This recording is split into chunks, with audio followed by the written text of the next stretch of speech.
ओम शांति। आज 29 जुलाई 2022 की साकार रूप में चले हुए प्यारे बाबा की मधुर महावाक्य को सुनते हैं। प्यारे बाबा बोले, मीठे बच्चे, तुम्हें अपने हमजिन्स का उद्धार करना है। माता बाप ने माताओं पर ज्ञान का कलश रखा है, इसलिए माताओं पर बड़ी खबरदारी है। प्रश्न है, तुम माताएं किस विशेष कर्तव्य के निमित्त हो? तुम्हारी ऊपर कौन सी रिस्पॉन्सिबिलिटी है?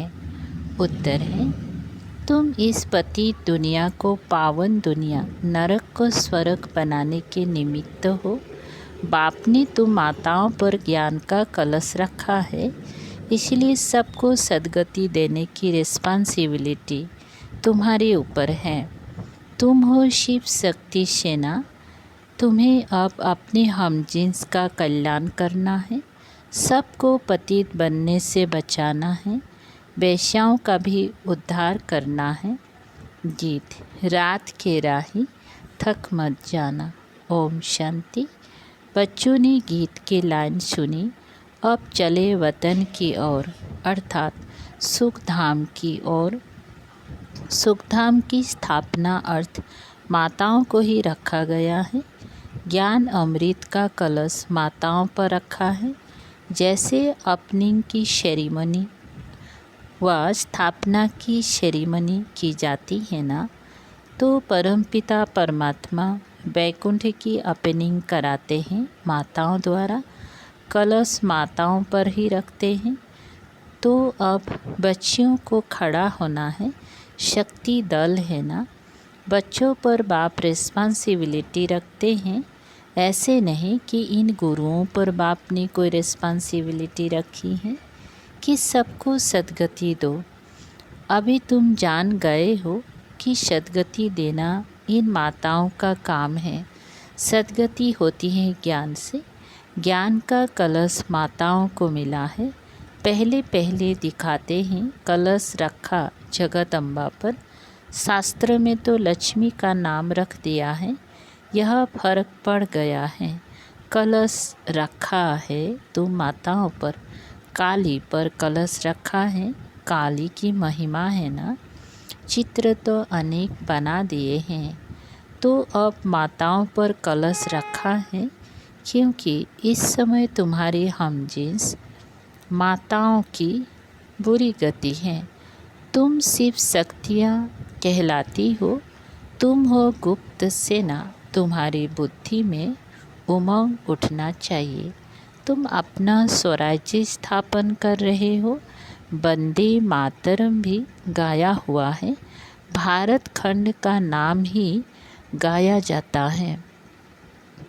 कहते हैं भारत माता की जय, अर्थात भारत में रहने वाली माताओं की जय।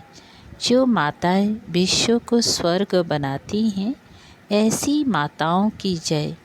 वह फिर भूल कर सिर्फ कह देते हैं भारत माता। बाबा तो माताओं का नाम बाला करते हैं। स्वर्ग की ओपनिंग सेरेमनी कराते हैं। तुम कहती हो शिव बाबा, हम माताओं द्वारा विश्व को स्वर्ग बनाते हैं। भीष्म पितामह आदि को भी तुमने ज्ञान बाण मारे हैं। तो बाप कहते हैं ज्ञान बाण लगाने में डरो मत, पढ़ाना है। तुम सेना ही निमित्त बनी हुई हो। मास्टर नॉलेजफुल हो ना। सरस्वती को बड़ा बेंजू दिया है, क्योंकि वह सबसे तीखी है। दुनिया तो नहीं जानती। तुम जानते हो कि अब हम सांवरे से गोरा बनते हैं। काली के पास जाएंगी, वो तो माँ माँ कहे इतना रोते हैं, जो बात मत पूछो, होता तो कुछ भी नहीं है। कलकत्ते में काली की बहुत महिमा है। अब यह ब्रह्मा तो माँ है नहीं, इसलिए कलश फिर माताओं को मिलता है। तुम हो माँ की सेना हमजिन्स। तुम कहते हो बाबा, जैसा हूँ वैसा हूँ, आपका हूँ। यह भी कहते हैं जैसे हो वैसे हो, मेरे हो। परंतु श्रीमत पर चलना है। सजनियाँ तो सब हैं, सब कहेंगी हम ईश्वर के हैं। अब तुमको समझाने भी दी जाती हैं। शिव बाबा की सब संतान हैं, यह सिद्ध करना है। सबसे पहले पहले है शिव की महिमा, ऊँचे ते ऊँच वो है, उनको ही भगवान कहेंगे। शिव बाबा ही वर्षा देते हैं, वह है निराकार, सभी आत्माओं का बाप। तो अब तुम बच्चियों को अपने हमजिन्स का उद्धार करना है। माताओं पर ही सारी रिस्पॉन्सिबिलिटी है। वंदे मातरम बाप भी कहते हैं। शिव बालक है तो वंदे मातरम करना पड़े ना। ये तुमको करते हैं, तुम उनको करती हो। वंडर है ना, यह भी ड्रामा की नून है। तुम जानती हो शिव बाबा साक्षात्कार भी कराते हैं। घर बैठे भी मोर मुकुटधारी का साक्षात्कार होता है। तो मुकुट तो सबको होता है, यह एक ट्रेडमार्क रख दिया है। कृष्ण को इतना बड़ा मुकुट दे दिया है, नहीं तो इतने बड़े मुकुट पहनते नहीं हैं। बाप बेट माताओं को एम ऑब्जेक्ट का साक्षात्कार कराते हैं। तुम प्रिंस की माँ बनेंगी, कृष्ण की माँ तो सब नहीं बनेंगी। प्रिंस प्रिंसेस तो बहुत है ना। प्रिंस की माँ अर्थात महारानी महाराजा बनेंगी। तुम्हारा कितना अच्छा एम ऑब्जेक्ट है, तुम्हारी गोद में प्रिंस होगा। तो तुम बच्चियों पर बहुत जवाबदारी है। तुम्हारा बड़ा संगठन होना चाहिए, मेमोरेंडम बनाना चाहिए। हम शिव शक्ति भारत माताएं हैं। हमने भारत को कल्प पहले भी स्वर्ग बनाया है। श्रीमत पर माताओं को बहुत होशियार होना चाहिए। आजकल तुम्हारी हमजिन्स पर बहुत मार पड़ती है 20 के लिए, तो रड़ी मारनी चाहिए। गवर्नमेंट को कहना है हम कल्प कल्प भारत को पवित्रता के बल से स्वर्ग बनाते हैं। इसमें हमको ये विघ्न डालते हैं। हम पवित्र रहना चाहती हैं। साथ में ये पुरुष भी कहेंगे बरोबर पवित्रता अच्छी है। लोग दवाइयों आदि से बच्चा पैदा होना बंद करते हैं, परंतु इनसे तो कुछ भी नहीं होगा। बाप समझाते हैं पवित्र बनो। माताओं के साथ मददगार को भी हैं। बच्चियों को खड़ा होना चाहिए, जलवा दिखाना चाहिए। गवर्नमेंट को कहना चाहिए कि भगवान बाप कहते हैं पवित्र बनो। शिव बाबा के बच्चे हैं तो सभी तो भाई भाई हो गए। फिर प्रजापिता ब्रह्मा की संतान होने से भाई बहन ठहरे। अब नई दुनिया स्थापन हो रही है। शिव बाबा की संतान प्रजापिता ब्रह्मा के बच्चे भाई बहन 20 की लेन देन कर ना सके, ये है युक्ति। कल्प पहले भी बाप ने ऐसे ही पवित्र बनाया था। हम माया रावण पर जीत पाते हैं। ये रावण ही भारत का बड़ा दुश्मन है। रावण से हारे हार राम आकर इन पर जीत पहनाते हैं। परंतु अब तक कईयों का पति आदि में मोह ऐसा है जो बात मत पूछो। न? क्या बताएं, पति आदि में मोह ऐसा है जो बात मत पूछो। अभी तो माताओं को कलश मिलता है, समझाना है कि हम तो स्वर्ग के द्वार खुलती हैं। उन्होंने कलश लक्ष्मी को दिया है, परंतु लक्ष्मी तो है ही पवित्र। वो ज्ञान कलश रख कर क्या करेंगी। ज्ञान का कलश है जगदम्बा पर। अब परम पिता परमात्मा ने फरमान किया है कि काम महाशत्रु हैं, जो इन पर जीत पाए वही श्रेष्ठाचारी बन स्वर्ग के मालिक बनेंगे। तुम बच्चों का आपस में बहुत लव होना चाहिए। ब्रह्मा कुमार कुमारियों की जैसे सेना इकट्ठी हो। कोई को तो पता भी नहीं है कौन कौन कहाँ है। सभी सेंटर्स के बच्चों को तो बुला भी नहीं सकते।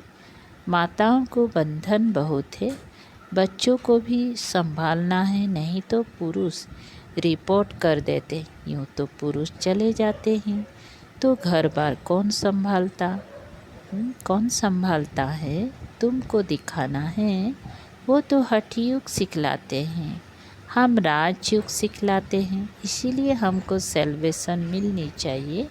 बाबा ने समझाया था कि तुम वेश्याओं को भी समझाओ कि गंदा धंधा बंद करो, तुम स्वर्ग का द्वार बनो, तुम ये काम करके दिखाओ तो तुम्हारा नाम बहुत वाला हो, उन्हों का भी कल्याण करना है। यह संगम युग है ही कल्याणकारी। पवित्रता पर खूब रड़ी मारनी है, इन वेश्याओं पर रहम करना है। गवर्नमेंट भी अब उन्हों को कुछ न कुछ काम में लगाती रहती हैं। तुम ऐसा समझाओ जो अखबार में भी पढ़े कि ब्रह्मा कुमार कुमारियाँ तो वेश्याओं को भी नॉलेज दे, इस गंदे धंधे से छुड़ाती हैं, क्योंकि काम महाशत्रु हैं। इनसे तुम इनसे तुम पतित गंदे बनते हो। क्या बताए? काम महाशत्रु हैं, इनसे तुम पतित गंदे बनते हो। ये दुनिया ही भ्रष्टाचारी है ना। बाप आकर माताओं को उठाते हैं। गोपों का काम है मददगार बनना। जो मेहनत करेगा वो ऊंच पद पाएगा। अपने हमजिन्स पर रहम करना चाहिए। इनका नाम ही है वेश्यालय। बाप आकर शिवालय बनाते हैं। वास्तव में ये है ज्ञान की बातें। बाप इस मनुष्य तन में आकर तुमको ज्ञान सुनाते हैं। तुम जानते हो हम अब कब्रिस्तानी से परिस्थानी बन रहे हैं। ये है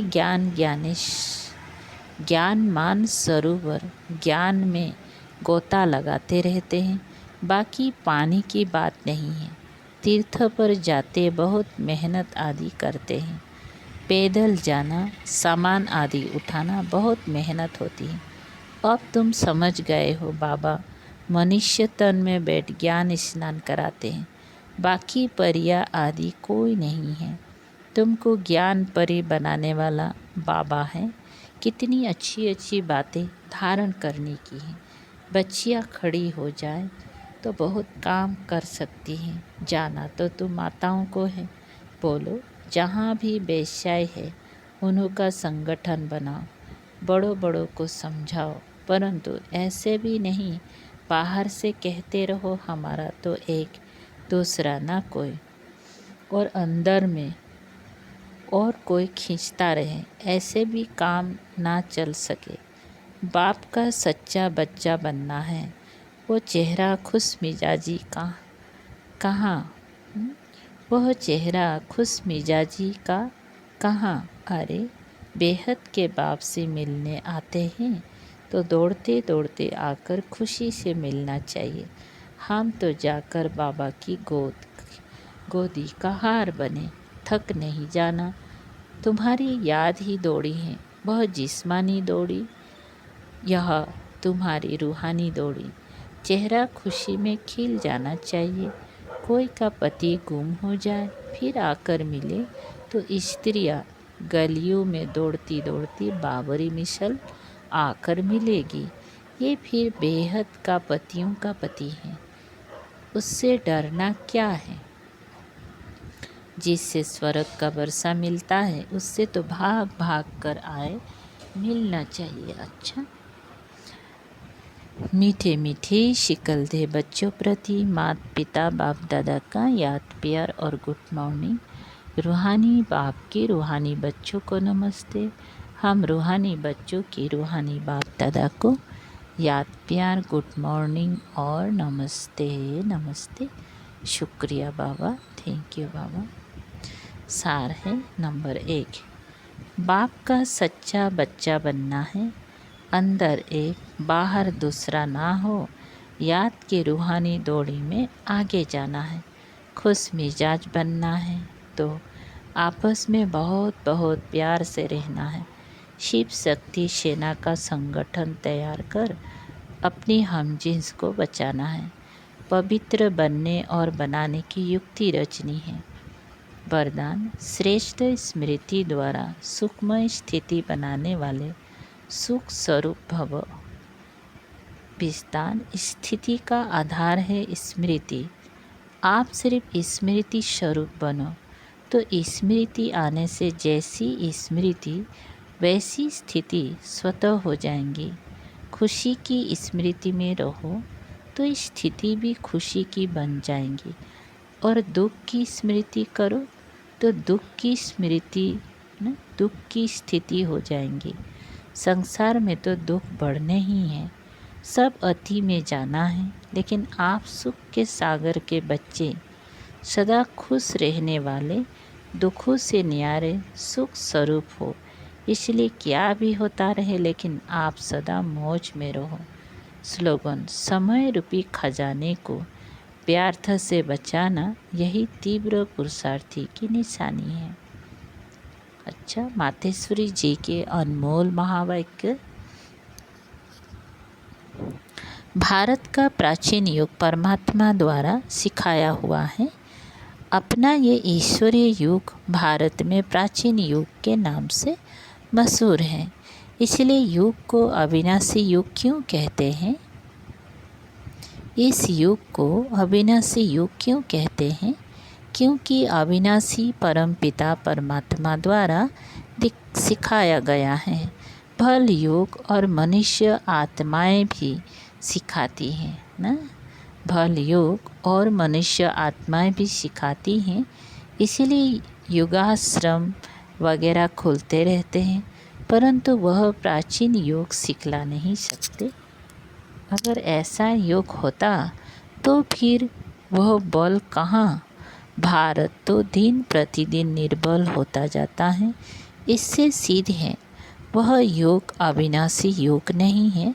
जिसके साथ योग लगाना है वह खुद ही सिखला सकता है, बाकी औरों से तो योग लगाना ही नहीं है, तो फिर सिखलाएंगे कैसे? ये तो स्वयं परमात्मा ही का कार्य न, परमात्मा ही कार्य कर सकता है। वही हमें पूरा भेद बता सकता है। बाकी तो सब तरफ कहते रहते हैं हम योग सिखलाएंगे। ये तो हम जानते हैं कि सच्चा योग तो खुद परमात्मा ही सिखलाए। सूर्यवंशी चंद्रवंशी घराना स्थापन कर देवी राज्य स्थापन करते हैं। अब वह प्राचीन योग भी परमात्मा आकर कल्प कल्प हमें सिखलाता है। तो आत्मा मुझ परमात्मा के साथ निरंतर योग लगाओ तो तेरे पाप नष्ट हो जाएंगे। अच्छा, Om Shanti. Thank you mama.